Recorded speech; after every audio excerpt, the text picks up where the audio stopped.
Source version control is one of those technical skills that are absolutely essential to any software developer. If you worked on a project where you wanted to experiment with your code, and all of a sudden all hell broke loose and you could not go back enough in your undos to a point where the code was stable, then you should consider version control. If you wanted to try out different variations of some feature and you wanted to easily switch back and forth between them, you need version control. If you had to start naming your files something like this, you should seriously start considering version control. If you're working on a school project, whether the instructor asks you to use Git or not, you should use version control. Now, saying source version control may make this sound a little bit more complicated than it really is. The ideas are really simple, and all of this is just some jargon to make it sound fancy. There are many source version control tools out there. The one we'll be using is called Git. Git is one of the most popular source version control tools out there. It allows for distributed development, meaning that multiple people can be working on the same project at the same time. Now, but how is that different from something like Google Docs? Google Docs is more like what we call centralized version control.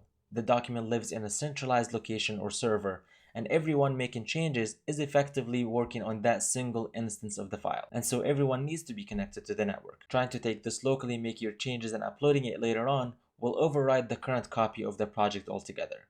Enter distributed version control. Everyone gets a full clone of the project. They can work on it, make code commits without interference. And when merging the code is needed, it is able to smartly figure out the differences and merge those together.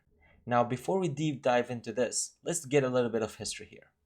Git was invented in 2005 by Linus Torvalds, the creator of Linux, as he was frustrated with the tools managing the code base at that time. Now, Linux at the time was such a popular project where you'd have thousands, if not millions, of people collaborating on that project.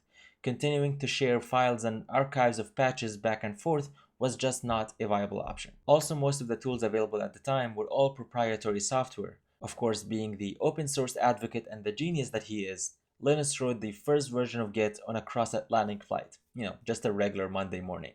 Git quickly became the de facto tool for storing and sharing code. In 2008, a product named GitHub came to life, and by 2012, it was hosting 3.7 million repositories from 2.1 users. GitHub is a hosting service for Git repositories. Not only does it allow you to upload and share your code and maintain its history, but it also introduces many features for project management, bugs reporting, requesting features, and so on. It became a social network where developers can interact, collaborate, and discuss code, design approaches, and all of that. Using Git has a bit of a learning curve, but luckily it is easy to set up and is very easy to get started with.